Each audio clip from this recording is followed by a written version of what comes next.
Shemai, this is lesson 22 on how to read music for our bass ukuleles.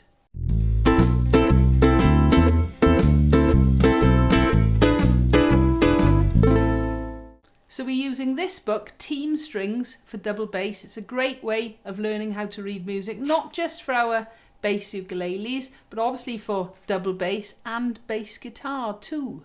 So lesson 22, page 60. It is the last but one of these lessons on how to read music. Obviously I start at the beginning with lesson 1, so if you're just joining here, go and check those out first. But this is going to be nice and short, but it is going to be the last but one lesson. So page 60, semiquavers. This is all about maths and counting again, okay? I have talked about the different names for notes because obviously they're slightly different here in the UK. What I call a crotchet, somebody in America would call a quarter note. A quaver becomes an eighth note, and we are today going to look at semiquavers, which are the 16th notes. In other words, if you're in 4/4, 4 crotchets in a bar, you can fit up to 16 of these semiquavers or 16th notes. Everybody assumes that they're going to be very fast. Well, that really depends on the tempo, the overall speed of the piece. If the piece is nice and slow, the semiquavers are going to be slower. If the piece is fast, with a faster tempo, I'm looking already at Semiquaver Study, which we'll look at shortly, and it says allegro. That means those semiquavers are going to be quite fast. So the top of the page, there is a little box saying clap, say and play rhythm. Again, I find it very difficult to clap and say and play at the same time. So if you guys want to have a go of clapping the rhythm, by all means, but I'm going to play through that first little exercise. It's all on the D string, so it's all about the counting. Slowly to start with, all right? And I'll try and count and subdivide as we go. 1, 2, 3, 4. 1, 2, 3, 4. 1, 2, 3, 4. 1, 2, 3, 4. So that last bar, we fit in 16 of those semiquavers or 16th notes into the bar or the measure, and you could hear it getting faster, crotchets, then quavers, then semiquavers. I'll play it a little bit faster this time. 1, 2, 3, 4. 1, 2, 3, 4. 1, 2, 3, 4. 1, 2, 3, 4. It is vitally important by this point you are using 2 fingers. You're going to really struggle playing all those notes that fast with just 1 finger or your thumb. So the Semiquaver Study, as I said, it's got an allegro tempo marking, which means quite fast.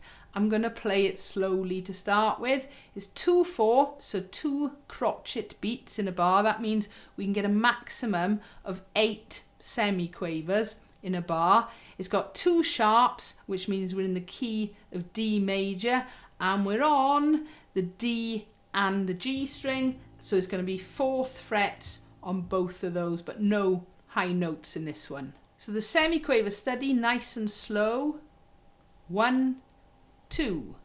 1, 2. 1, 2. 1, 2.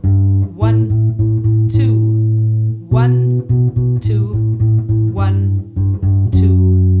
1, 2. 1, 2. 1, 2. 1, 2. 1, 2, 1, 2,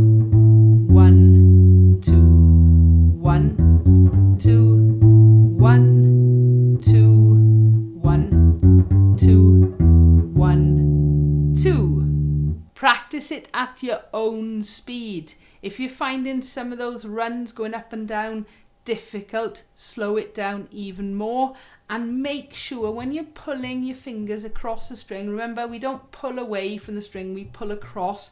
You're keeping those nice and close to the string. So the Semiquaver Study, a little bit faster, but I'm going to try not to count, okay? I know it says Allegro, but at the end of the day, if you're just starting playing this, you don't want to be going too fast. 1, 2.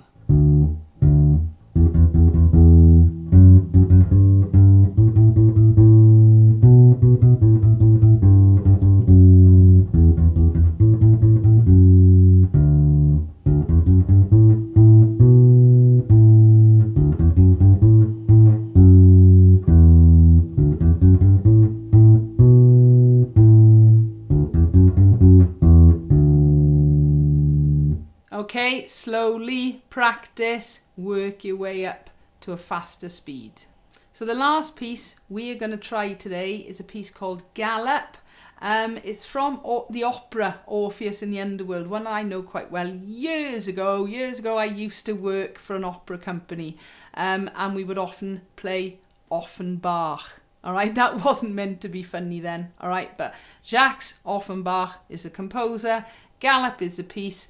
Some people also may know it as the can-can. Nice and slowly to start. We're moving up to our new notes, top D, and in this case it's a C sharp, so it's going to actually be 6th fret. I'll just play that rundown, okay, towards the end of that first line.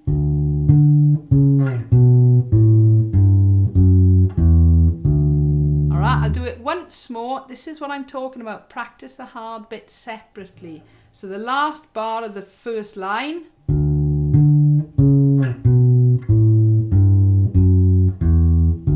Okay. 2, 4. So 2 beats in the bar. We're in the key of D. So 2 sharps. So that's 4th frets on the D and the G strings. We're not playing any other strings. And we're going up to 7th fret and 6th fret for our 2 new notes. Really slowly to start with. 1, 2. 1, 2. 1, 2. 1, 2. 1, 2. 1, 2. 1, 2. 1, 2. 1, 2. Practice it even slower than that. All right, use the book or pause the video for you to practice. Okay, a little bit faster. It's marked Allegro Vivo, which really is quite faster. I'm not going to do it that fast today. I'm not expecting you guys to do it that fast either. Okay, 1, 2.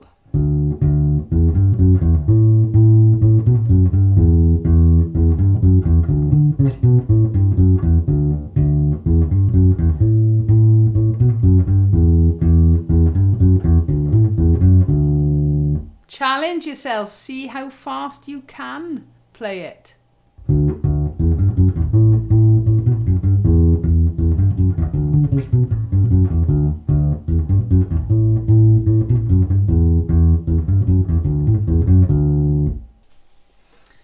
There seems to have been a big leap now, suddenly going from quite slow, everything nice and easy down here, to getting faster and moving around. All right, don't panic.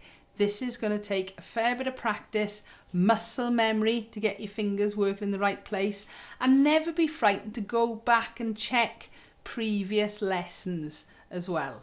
So lesson 22 done, 1 more to go. Only in this series, I'm going to do other bass lessons, but in particularly reading music for beginners, okay? But as always, if you've got a comment or a question, please feel free, leave it below. Give us a like if you've enjoyed. And don't forget to subscribe so you don't miss out on new videos. Thank you for watching.